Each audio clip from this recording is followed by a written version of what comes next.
Welcome back to my YouTube channel Gigi Sport. उम्मीद करता हूं कि आप सब ठीक होंगे। आज की इस वीडियो में हम बात करेंगे टैक्स नोटिस के बारे में कि टैक्स नोटिस जो है किसी भी टैक्स पेयर को किसी भी सेक्शन का जो टैक्स नोटिस आता है उसका उसने रिप्लाई कैसे देना है, उसके साथ एविडेंस कैसे अटैच करने हैं और उस टैक्स नोटिस को ख़त्म कैसे करवाना है। हमारा ये वाला जो टॉपिक है ये कंटिन्यू था। हम एक टैक्स नोटिस को डिस्कस कर रहे थे जो अभी आपके सामने ओपन किया हुआ है 122 sub section 9 notice to amend assessment. ये वाला टैक्स नोटिस जो है हम डिस्कस कर रहे थे। इसके ऊपर काफ़ी ज़्यादा चीज़ें जो हैं वो हम डिस्कस कर चुके हैं। इसकी डिटेल जो है वो भी मैंने आपके साथ शेयर की हुई है। जब ये शो कास्ट नोटिस इसका फर्स्ट टाइम आया था, इस टैक्स पेयर को पहला इसका नोटिस आया, वो हमने डिस्कस किया था। उसमें क्या क्या चीज़ें थी, सारा सिनेरियो हमने समझा है, लाइन बाय लाइन हर चीज़ को हमने रीड किया है। फिर उसका रिमाइंडर, फर्स्ट रिमाइंडर आया था, उसको भी हमने डिटेल से डिस्कस किया है। उसके अंदर क्या क्या चीज़ें लिखी हुई थी वो सारी चीज़ें डिस्कस की हैं। उसके बाद उसका रिप्लाई बनाना देखा है। फिर हम सेकंड रिमाइंडर की तरफ गए थे। तो आज की वीडियो में जब हम देखेंगे इसमें क्या क्या चीज़ें होंगी वो मैं अभी ओपन कर लेता हूँ और आपको दिखा भी देता हूँ क्या क्या चीज़ें आई थी। सबसे पहले हमने ये वाला शो का नोटिस जो था ये वाला डिस्कस किया था। इसके अंदर क्या क्या चीज़ें हैं, इसका सारा सिनेरियो क्या है, ये सारी चीज़ें आपको पता चलेंगी जब आप इस टॉपिक के ऊपर प्रीवियस वीडियोस जो है मेरी वो देखेंगे। इस टैक्स नोटिस को हम डिस्कस कर रहे थे तो इसके ऊपर अभी 4 वीडियोस जो हैं वो बन चुकी हैं, 4 पार्ट्स जो हैं वो बन चुके हैं, वो मैंने अपलोड कर दिए हैं। वो आप देख लें ताकि आपको प्रीवियस जितना भी सिनेरियो है सारा का सारा समझ आ जाए और उसके बाद फिर आप इस वीडियो को देखेंगे तो फिर आपको यहाँ से जब हम कंटिन्यू करेंगे तो फिर आपको ये वाली चीज़ें समझ आएंगी। तो हमने ये शोकास्ट नोटिस जो फर्स्ट टाइम आया था वो भी डिस्कस कर लिया था। उसके बाद इसको जो फर्स्ट रिमाइंडर आता है वो भी हमने ये सारी चीज़ें डिस्कस कर ली थी। उसके बाद सेकंड रिमाइंडर इसको आता है, ये वाला सेकंड रिमाइंडर आता है, ये चीज़ भी हमने डिस्कस कर ली थी। सेकंड रिमाइंडर का हमने रिप्लाई जो है वो भी बनाना देख लिया था। इसके अंदर क्या क्या चीज़ें थी सारी की सारी चीज़ें हमने डिस्कस कर ली थी सेकंड रिमाइंडर की भी। तो उसके बाद मैंने जब आपको सेकंड रिमाइंडर का रिप्लाई बनाना सिखाया था तो इसमें हमने जो चीज़ें डिस्कस की थी और इसके रिप्लाई में हमने जो चीज़ें एक्सप्लेन की थी उसके साथ जो एविडेंस वगैरह अटैच किए थे, ये सारा क्या सिनेरियो था, क्या क्या एविडेंस हमसे एक्स्ट्रा जो रिक्वायर किए गए थे कमिश्नर की तरफ से, ये सारी चीज़ें हम ऑलरेडी अपनी प्रीवियस वीडियो में डिस्कस कर चुके हैं, पार्ट 3 में, पार्ट 4 में भी। और इसके अलावा जो पार्ट 1 था और पार्ट 2 है उसमें भी काफ़ी ज़्यादा चीज़ें हमने डिस्कस की हैं। तो आप जितने भी 4 पार्ट्स मैंने अभी तक इसके अपलोड कर दिए हैं वो आप सारे के सारे पार्ट्स देख लें ताकि आपको सारे सिनेरियो की समझ आ जाए। उसके बाद जो है आप इस वीडियो को देखेंगे जो पार्ट 5 है, आज इसको देखेंगे तो फिर आपको ये आसानी से समझ आएगा इसमें क्या क्या चीज़ें लिखी हैं, हर चीज़ आपको समझ आ जाएगी। तो अभी लास्ट जब हमने रिप्लाई बनाया था तो उसमें मैंने आपको बताया था उस रिप्लाई के ऊपर क्या रिमार्क्स आते हैं, क्या उनका पॉइंट ऑफ व्यू होता है कमिश्नर का, वो हमारा रिप्लाई किस हद तक एक्सेप्ट होता है। उसके साथ जो हमने एविडेंस अटैच किए थे, हमने कमिश्नर के साथ मीटिंग भी की थी, वो चीज़ भी मैंने आपको बताई थी। तो उसके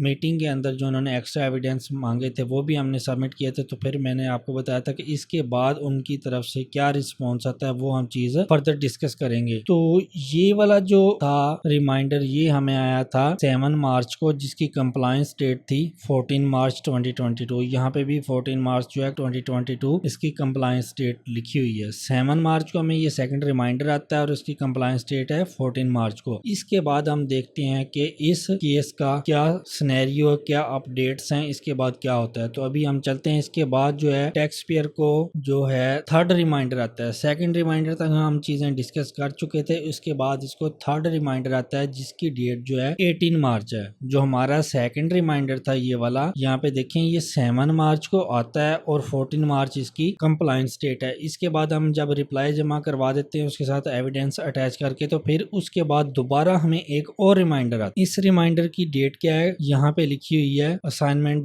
डेट जो है 18 मार्च है। 18 मार्च को हमें थर्ड रिमाइंडर आता है और इसकी कंप्लायंस डेट जो है वो उन्होंने 25 मार्च लिखी हुई है। तो यहाँ पे उन्होंने सबसे पहले रिमाइंडर लिखा हुआ है। इशू किसने इशू किया है, रमला ने इशू किया है। कमिश्नर, असिस्टेंट कमिश्नर या डिप्टी कमिश्नर जो भी है उसका नाम है, ये उसने इशू किया। आगे यहाँ पे 2 के आगे टैक्स पेयर का नेम लिखा होता है जो कि मैंने हाइड किया हुआ है। उसके बाद लिखा हुआ है डियर टैक्स पेयर। इसके बाद हम रीड करते हैं इसकी सारी चीजें। Refer to the subject cited above. कौन सा सब्जेक्ट साइटेड अबव, जो भी इसका सब्जेक्ट सब्जेक्ट है ये वाला, या हमारा जो सब्जेक्ट मैंने आपको टैक्स नोटिस जब ये स्टार्ट हो रहा था तो वहाँ पे भी मैंने आपको बताया कि सब्जेक्ट के अंदर क्या क्या चीज़ें लिखी होती हैं। ये चीज़ें लिखी होती हैं the show cause notice under section 122 sub section 9 and read with sub section, और जो सेक्शन जो इनकम टैक्स ऑर्डिनेंस के वो मेंशन किए थे। तो उसी चीज़ का ये रेफरेंस दे रहा है, refer to the subject cited above. उसके बाद उन्होंने लिखा हुआ है your reply dated 9 March 2022। 7 March को हमें सेकेंड रिमाइंडर आ रहा है और 8 मार्च को हम मीटिंग करके 9 मार्च को अपना जो है रिप्लाई सबमिट करवा रहे हैं। तो उसी चीज़ का वो रेफरेंस प्रोवाइड कर रहे हैं। You are reply dated 9 March 2022 wherein you stated that the said motor vehicle was declared under the head any other asset at rupees 23 lakh. Due to system error, you could not declare the vehicle in vehicles column. Your reply was carefully examined and it is found that your contention is absolutely wrong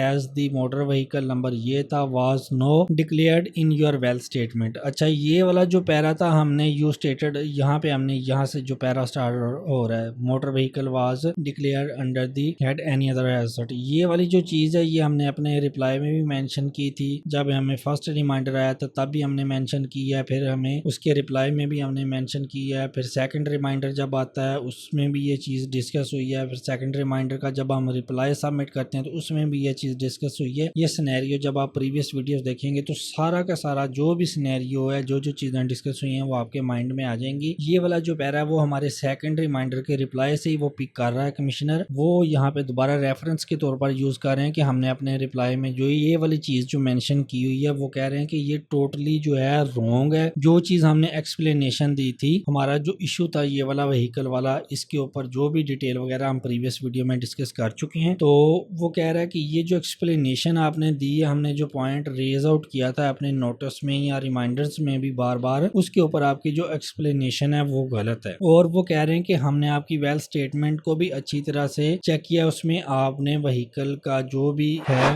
वो mention किया हुआ है। ये चीज़ मैं आपको पहले भी बता चुका हूँ। हम अपने प्रीवियस जो रिमाइंडर्स हैं और इसके रिप्लाई वगैरह बनाए उसमें हर चीज़ हमने बार बार डिस्कस किया कि हमारी एक व्हीकल थी जो टैक्स पेयर है उसने खुद या उसके कंसल्टेंट ने गलत जगह पे लिख दी थी। उसने नॉन बिजनेस व्हीकल वाला जो हेड था उसमें लिखने की बजाय उसने एनी अदर एसेट की जगह पे लिख दी थी, तो उसकी वजह से उसको नोटिस आ जाता है और टैक्सेशन ऑफिसर जो है वो कहता है कि आपकी जो इन्वेस्टमेंट है ये वाली आपने इस व्हीकल में की हुई है तो ये आपकी इनकम जो है डिक्लेयर नहीं है, इसको हम कंसील्ड इनकम समझते हैं और इसको हम income from other source treat करके इसके ऊपर टैक्स लगाएंगे और वो आपको वो पे करना पड़ेगा। ये इस तरह का जी सिनेरियो था, ये शॉर्ट करके मैंने आपको बताया। बाकी इसकी डिटेल जो है वर्ड बाय वर्ड जो हमने चीज़ें डिस्कस की थी वो आपको जो इस टैक्स नोटिस के ऊपर हमारी प्रीवियस वीडियोस हैं उसमें आपको हर चीज़ पता चल जाएगा। इसके ऊपर अभी 4 पार्ट्स जो हैं वो मैं अपलोड कर चुका हूँ। आज की वीडियो जो है ये 5 पार्ट है, तो ये चीज़ हम पहले भी डिस्कस कर चुके हैं। फिर वो ये यहाँ पे मेंशन कर रहा है you are misleading the facts of the case as the tax deducted under section 231B has not claim in your income tax return. ये पॉइंट जो है ये उन्होंने एक नया पॉइंट रेज किया है। जैसा कि आपको सिनेरियो का तो पहले पता है कि हमारा जो सिनेरियो चलता आ रहा था कि हमारी व्हीकल जो है वो गलत हेड में लिखी गई थी जब रिटर्न फाइल की है। टैक्स पेयर ने ये खुद किया है या उसका कोई कंसल्टेंट था उसने ये की है, प्रीवियस जो उसका जो भी कंसल्टेंट था उसने ये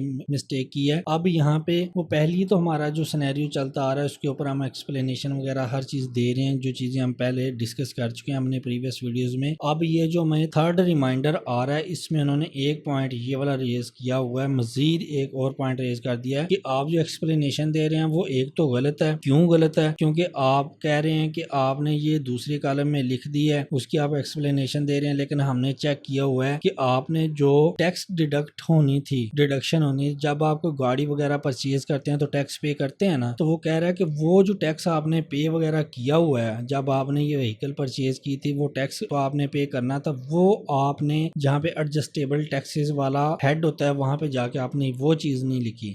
वो कह रहे हैं कि अगर फर्ज कर लो कि हम कंसीडर कर लेते हैं कि आपकी जो एक्सप्लेनेशन आपने दी थी जिसमें 21 लाख आप कह रहे हैं कि व्हीकल की कॉस्ट और 1,47,000 जो है वो इसकी रजिस्ट्रेशन चार्जेस वगैरह हैं। ये जो ब्रेकअप है ये हम अपने प्रीवियस रिप्लाईज में हर चीज डिस्कस कर चुके हैं, ये आपको प्रीवियस रिप्लाई में मिल जाएगा। ये 23 लाख का जो हमने ब्रेकअप दिया था और इसकी एक्सप्लेनेशन जो भी दी थी हमने, जो यहाँ पे वो रेफरेंस के तौर पे यूज कर रहा है। वो कह रहा है अगर आप ये कह रहे हैं कि ये हमने व्हीकल लिखी हुई है प्रॉपर जगह पे, बस नरेशन नहीं लिखी उसकी, तो फिर आपने जो टैक्स पे करना था व्हीकल जब आपने परचेज की थी तो वो टैक्स भी आपने क्लेम नहीं किया, तो इसका मतलब है कि आप हमें मिसलीड कर रहे हैं। ये जो 23 लाख की अमाउंट है ये आपकी व्हीकल की अमाउंट नहीं है, ये आपने जो है इनकम जो है अनडिक्लेयर्ड इनकम है आपकी ये वाली। फिर उसके बाद फर्दर वो ये कह रहा है meaning thereby you have not declare the vehicle in question, मतलब कि आपने व्हीकल जो है वो भी प्रॉपर जगह पे सही नहीं लिखा हुआ है। Which attracts the provision of section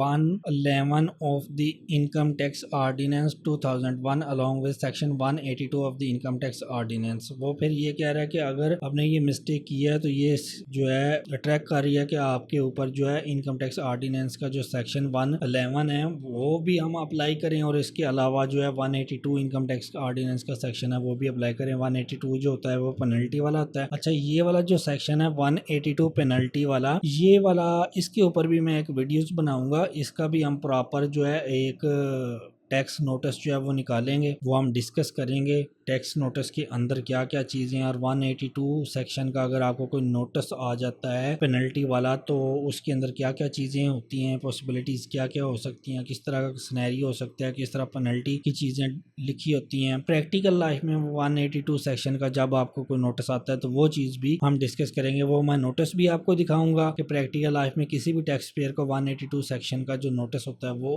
जो इशू होता है वो मैं आपको दिखाऊंगा, उसको हम डिस्कस करेंगे उसके अंदर क्या क्या चीज़ें हैं, फिर उसके रिप्लाई वगैरह, और फिर 182 का सेक्शन का जो नोटिस आपको आता है वो आपने ख़त्म कैसे करवाना है वो चीज़ें भी हम सारी डिस्कस करेंगे। और फिर जब ये 182 का सेक्शन का नोटिस ख़त्म हो जाता है तो ऑर्डर आपको जो मिलता है वो भी मैं आपके साथ शेयर करूंगा, वो भी मैं आपको दिखाऊंगा, उसके अंदर क्या क्या चीज़ें होती हैं वो भी हम डिस्कस करेंगे। तो अभी यहाँ पे वो यही कह रहा है कि आपने ये सारी चीज़ें जो है हमने वेरिफिकेशन वगैरह की हुई है, चीज़ें सारी चेक की हैं आपकी, तो आप हमें मिसलीड कर रहे हैं, और टैक्स वगैरह भी आपने जो वो भी वहाँ पे मेंशन नहीं किया प्रॉपर हेड के अंदर, तो आपकी जो एक्सप्लेनेशन है वो भी ठीक नहीं है। तो इसलिए हम आपके ऊपर ये वाले 2 सेक्शंस अप्लाई करेंगे और आपके अगेंस्ट जो भी ऑडिट प्रोसीडिंग या लीगल प्रोसीडिंग है वो कंटिन्यू करेंगे। यहाँ तक उन्होंने ये वाली चीज़ जो है वो मेंशन की है। उसके बाद हम देख लेते हैं, इसके अलावा एक पॉइंट और रेज कर रहा है वो, moreover you are others in wealth statement for the tax year 2016 were also examined which clearly reflects the amount of prize bond, the screenshot of your claim of the other is attach with your notice for your ready reference. अच्छा, ये वाला जो point है ये उन्होंने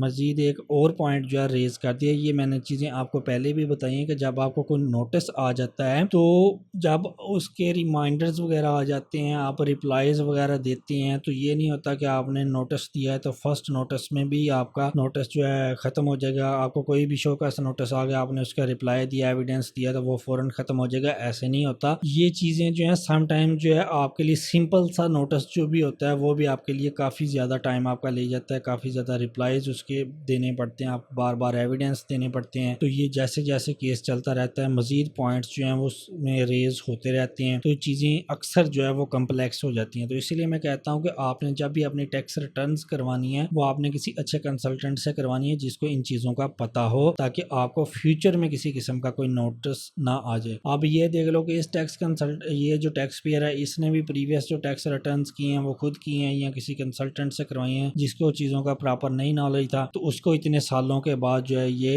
notice आ गया। ये देख लें कि अभी टैक्स ईयर जो इसको नोटिस इशू हुए हैं वो 2020 में इशू हो रहे हैं या 2022 में इशू हो रहे हैं, तो लेकिन किस टैक्स ईयर के हो रहे हैं, वो प्रीवियस टैक्स ईयर 2016 के नोटिस इसको 2020 और 2022 में आ रहे हैं। तो ये चीज़ें होती हैं कि जब आप चीज़ें प्रॉपर नहीं लिखते, अपनी टैक्स रिटर्न अच्छी तरह नहीं करते, तो फिर ये है कि आपको फ्यूचर में नोटिस आ जाते हैं जो कि आपके लिए काफ़ी ज़्यादा मसाइल पैदा करते हैं। तो ये पॉइंट उन्होंने मजीद एक रेज कर दिया है कि प्राइस बॉन्ड्स वाला, ये वाला पॉइंट अभी मैं आपको थोड़ा सा इसके ऊपर एक्सप्लेन भी कर देता हूँ कि ये पॉइंट्स जो है उन्होंने गलत रेज किया था, गलत उनसे हेड जो है सिलेक्शन हो गई थी। तो ऐसा नहीं होता कि जो भी आपको टैक्स नोटिस आ जाता है टैक्स ऑफिसर की तरफ से या कमिश्नर की तरफ से वो 100% चीज़ें जो है उन्होंने ठीक ही लिखी होती हैं। सम टाइम ऐसा होता है कि जो पॉइंट्स वो रेज कर रहे हैं वो उनमें भी कुछ गलतियां होती हैं, नोटिस इशू करते वक्त उनसे भी कुछ गलतियां हो जाती हैं। फर्ज कर लो कि एक टैक्स नोटिस आपको आ गया है, उसमें 5 पॉइंट्स जो उन्होंने रेज किए हैं उसमें 2 पॉइंट्स ऐसे हैं जो रॉन्ग हैं, जो कि एग्जिस्ट ही नहीं करते, ना आपकी टैक्स रिटर्न में उनसे रिलेटेड कोई चीज़ है, ना कोई कोई और आपकी चीज़ रिलेट करती है उनसे, तो उन्होंने वो गलती से पॉइंट्स उनसे लिखे गए हैं। समटाइम ऐसा भी होता है कि जो भी आपको टैक्स नोटिस या टैक्स ऑर्डर आते हैं उसमें एरर्स होते हैं, उसमें गलतियां होती हैं, तो वो आपको ठीक करवाने पड़ते हैं। अब ये वाला जो पॉइंट्स है ये भी उनसे गलत रेज हो गया था, ये वाला जो अभी मैंने हाईलाइट किया हुआ है। इसकी बाकी एक्सप्लेनेशन इसके जो हम रिप्लाई बनाएंगे उसमें हम देखेंगे। उसके बाद नीचे वो फिर दोबारा कह रहा है, you are required to explain your position on or before 25 March 2022 in case of non-compliance or unsatisfactory reply. The above said addition will be made into your income under the provision of section 111 of the income tax ordinance 2001। उसके बाद commissioner का नीचे name लिखा हुआ, यहाँ तक था हमारा थर्ड रिमाइंडर, ये आगे सेकंड रिमाइंडर आ गया। तो यहाँ पे वो कह रहा है कि आपका जो नोटिस आया हुआ है, आपका रिमाइंडर जो आया हुआ है वो हम दे रहे हैं आपको 18 मार्च को, और 25 मार्च जो है वो कंप्लायंस डेट है। यहाँ पे जो उन्होंने लिखी है 25 मार्च जो है वो इसकी कंप्लायंस डेट है। इस डेट तक आपने अपना रिप्लाई और उसके साथ जो एविडेंस है वो आपने देने हैं, और ये जो चीज़ें हमने पॉइंट्स रेज आउट की हुई हैं इनकी एक्सप्लेनेशन में आपने जो जो चीज़ें प्रोवाइड करनी है वो आप प्रोवाइड करें, और अपना जो रिप्लाई है वो 25 मार्च से पहले पहले आप ये चीज़ें सबमिट कर दें। अगर आप 25 मार्च जो कंप्लायंस डेट लिखी हुई है इससे पहले आप नहीं करते या 25 मार्च तक नई चीज़ें नहीं करते, कंप्लायंस नहीं करते, तो फिर आपके अगेंस्ट जो है वो हम लीगल प्रोसीडिंग जो है ऑडिट की वो कंटिन्यू करेंगे, जिसमें 111 जो सेक्शन है इनकम टैक्स ऑर्डिनेंस का वो भी अप्लाई करेंगे, और 182 वाला जो सेक्शन है वो भी अप्लाई करेंगे, और पेनल्टी वगैरह भी लगाएंगे। और दूसरी वो कह रहे हैं कि अगर आपकी जो कंप्लायंस करते हैं, आप रिप्लाई देते हैं और साथ एविडेंस देते हैं, वो अनसेटिस्फैक्ट्री होते हैं, मतलब कि वो चीज़ें जो है आपकी ये पॉइंट्स जो रेज आउट हुए हैं इनकम टैक्स नोटिस में, जो हमने पॉइंट्स रेज आउट किए हैं, इसके डिफेंस में आप जो रिप्लाई या एविडेंस वगैरह देंगे वो प्रॉपर नहीं होंगे चीज़ें, तो फिर हम जो है तब भी आपके अगेंस्ट जो है वो प्रोसीडिंग जो है फर्दर स्टार्ट करेंगे, और आपके ऊपर पेनल्टी वगैरह भी लगाएंगे, और आपकी टैक्स लायबिलिटी वगैरह जो भी बनती है वो हम बनाएंगे। और ये जो आपकी अमाउंट थी 23 लाख की या 21 लाख की जो इन्होंने अपने प्रीवियस रिमाइंडर्स में की हुई है मेंशन, तो फिर वो कह रहे हैं कि हम इसको एडिशन करेंगे, इसकी आपकी इसको हम इनकम फ्रॉम अदर सोर्स जो है वो ट्रीट करेंगे, और इसके ऊपर जो भी टैक्स लायबिलिटी बनती है वो हम क्रिएट करेंगे, और उसके ऊपर जो भी पेनल्टी वगैरह लगती है वो भी हम लगाएंगे, और वो आपको पे करनी पड़ेगी। तो ये चीजें थी उन्होंने अपने सेकंड रिमाइंडर के बाद। जो थर्ड रिमाइंडर हमें इशू किया गया उसमें उन्होंने ये चीजें मेंशन की थी। अब देख लें कि फर्स्ट नोटिस टैक्स पेयर को आता है, उसके बाद फर्स्ट रिमाइंडर आता है, उसके बाद इसके नोटिस रिप्लाई वगैरह भी जाते हैं, एविडेंस वगैरह भी चीजें अटैच होती हैं। तो जब हमें सेकंड रिमाइंडर आता है उसमें दोबारा वो चीजें मांग रहे हैं, दोबारा एक्सप्लेनेशन मांग रहे हैं, हम उसका दोबारा रिप्लाई बनाते हैं, दोबारा चीजें उसमें एक्सप्लेन करते हैं, और उसके अलावा एविडेंस वगैरह अटैच करते हैं। हमारी मीटिंग भी होती है सेकंड रिमाइंडर के बाद, उन्होंने जो चीजें एक्स्ट्रा डिमांड की थी वो भी हम एविडेंस के तौर पे प्रोवाइड करते हैं। लेकिन इस सब के बावजूद हमें जो है वो थर्ड रिमाइंडर आ जाता है। तो कोई भी केस जब आपका आ जाए नोटिस, तो वो इतनी आसानी से ख़त्म नहीं होता, उसमें मजीद पॉइंट्स जो हैं वो रेज आउट होते रहते हैं, जब तक जो आपका कमिश्नर जो है या असिस्टेंट कमिश्नर जो है वो सेटिस्फाई नहीं हो जाता कि आप वाकई ही जो चीज़ें बता रहे हैं वो एग्जैक्ट हैं, वो ट्रू हैं। कुछ एरर्स जो हैं वो हो गए हैं आपसे, लेकिन आपने जो चीज़ें हैं वो प्रॉपर मेंशन की हैं, जब तक वो सेटिस्फाई नहीं होते तब तक आपका नोटिस जो है वो ख़त्म नहीं होगा। तो अगर आपका जो रिप्लाई वगैरह होता है, जो आप एक्सप्लेनेशन दे रहे होते हैं या एविडेंस वगैरह दे रहे होते हैं वो प्रॉपर नहीं होते, उसमें चीज़ें आपके रिप्लाई में चीज़ें प्रॉपर तरीके से एक्सप्लेन नहीं की होती, तो फिर ये होता है कि आपके जो रिमाइंडर जो हैं वो भी आते रहेंगे आपको, और सम टाइम ऐसा होगा कि आपको 2-3 रिमाइंडर आएंगे, उसके बाद जो है आपको डायरेक्ट जो है वो ऑर्डर पास कर देंगे। जब आपका ऑर्डर इशू हो जाता है तो साथ ही आपका डिमांड नोटिस भी इशू हो जाता है। जब आपका ऑर्डर इशू हो जाता है तो फिर आप फर्दर जो है किसी भी किस्म की एक्सप्लेनेशन या एविडेंस वगैरह उस कमिश्नर को नहीं दे सकते, क्योंकि ऑर्डर इशू होने के बाद आपने अपील में जाना होता है। जो ऑर्डर आपको इशू होता है उसमें भी मेंशन होता है कि आपको जब ऑर्डर इशू हो जाए तो उसके 30 दिन के अंदर अंदर आपने अपील में जाना होता है। तो अगर आप 30 दिन के अंदर अंदर अपील में नहीं जाते तो फिर ये होता है कि आपके अगेंस्ट जो है वो रिकवरी स्टार्ट हो जाती है, 138 का नोटिस इशू हो जाता है और रिकवरी की प्रोसीडिंग स्टार्ट हो जाती हैं। तो रिकवरी की प्रोसीडिंग्स में क्या क्या होता है ये चीज़ें भी हम ऑलरेडी डिस्कस कर चुके हैं। 137 का एक नोटिस और 138 का एक नोटिस जो है, ये इन दोनों के ऊपर मैंने एक डिटेल वीडियो बनाई हुई है जिसमें मैंने सारी की चीज़ें डिटेल से डिस्कस की हैं। रिकवरी की प्रोसीडिंग प्रोसीडिंग आपके अगेंस्ट किस तरह स्टार्ट होती है, उसमें क्या क्या चीज़ें होती हैं, वो सारी चीज़ें हम डिटेल से डिस्कस कर चुके हैं। इसके ऊपर जो वीडियो है वो भी मैंने अपलोड की है, वो आप देख लेंगे तो आपको रिकवरी प्रोसीडिंग्स जो भी होती हैं उसमें क्या क्या एक्शंस लिए जाते हैं टैक्स पेयर के अगेंस्ट, वो सारी चीज़ें आपको उस वीडियो में पता चल जाएंगी। तो आज की जो वीडियो में ये चीज़ें हमने डिस्कस करनी थी कि हमें सेकंड रिमाइंडर के बाद उसका रिप्लाई देने के बाद जो है फर्दर जो हमारे केस का स्टेटस था वो ये था कि हमें थर्ड रिमाइंडर इशू हो जाता है, और थर्ड रिमाइंडर में क्या क्या चीज़ें होती हैं ये चीज़ें आपके साथ मैंने शेयर की हैं, हमने रीड भी की हैं। अब ये जो थर्ड रिमाइंडर है इसका जो रिप्लाई हम बनाना सीखेंगे, इसमें जो जो चीज़ें उन्होंने रिक्वायर की हैं इसके रिप्लाई में हम मजीद एक्सप्लेनेशन देंगे, और ये जो पॉइंट्स उन्होंने दोबारा न्यू रेज आउट किए हुए हैं इनकी एक्सप्लेनेशन भी हम देंगे, इसका रिप्लाई हम सबमिट करेंगे, और इसके साथ जो है फर्दर जो भी एविडेंस वगैरह है वो भी अटैच करके सबमिट करेंगे। तो फिर देखते हैं कि ये थर्ड रिमाइंडर जो है इसका रिप्लाई सबमिट करने के बाद हमें क्या रिस्पॉन्स मिलता है टैक्स कमिश्नर की तरफ से, वो हमारा जो है रिप्लाई वो एक्सेप्ट करते हैं, हमारे एविडेंस जो हैं वो एक्सेप्ट करते हैं या नहीं करते, फर्दर हमें कोई ऑर्डर इशू होता है या यहीं पे हमारे जो रिमाइंडर्स वगैरह हैं वो खत्म होके हमें टैक्स नोटिस हमारा खत्म हो जाता है। तो ये जितनी भी चीज़ें हैं इसके ऊपर जो भी रिमार्क्स होंगे, उनके जो भी फर्दर चीज़ें होंगी वो हम नेक्स्ट वीडियो जो आएगी उसमें हम डिस्कस करेंगे। ये वाली जो वीडियो है इसमें हमने थर्ड रिमाइंडर जो है वो डिस्कस कर लिया, अब हम इसका नेक्स्ट वीडियो में रिप्लाई जो है वो बनाना सीखेंगे कि इसके रिप्लाई में हम क्या क्या चीज़ें प्रोवाइड कर सकते हैं, क्या क्या एक्सप्लेनेशन दे सकते हैं। फिर उसके बाद जो उससे नेक्स्ट वीडियो आएगी उसमें हम देखेंगे केस का क्या स्टेटस है, आया कि हमारा जो टैक्स नोटिस जो है ये ख़त्म होता है या फिर हमारे अगेंस्ट जो है वो ऑर्डर पास हो जाता है और हमें अपील में जाना पड़ता है। तो ये सारी चीज़ें हम फर्दर जो वीडियोस आती जाएंगी उसमें हम डिस्कस करते जाएंगे। तो ये स्टेप वाइज जो भी केस है इसका सारा सिनेरियो मैं आपके साथ शेयर करता जाऊंगा। ये केस जो है हम उस वक्त तक डिस्कस करते जाएंगे, सारी चीज़ें मैं आपके साथ शेयर करता जाऊंगा जब तक ये हमारा केस ख़त्म नहीं होता। तो हम देखेंगे फर्दर जो वीडियोस आएंगे उसमें भी देखेंगे कि ये हमारा केस ख़त्म होता है या हमारे अगेंस्ट ऑर्डर पास होता है और हमें अपील में जाना पड़ता है। तो नेक्स्ट वीडियो में फिर हम इस चीज़ों को है डिस्कस करेंगे और इसका रिप्लाई बनाना भी सीखेंगे। तो आज की वीडियो में इतना ही था। आपने इस वीडियो को लाजमी लाइक भी करना है, शेयर भी करना है, चैनल को लाजमी सब्सक्राइब करना है। मिलते हैं न्यू वीडियो में, फिर इसको फर्दर डिस्कस करेंगे। तब तक के लिए अल्लाह हाफिज़।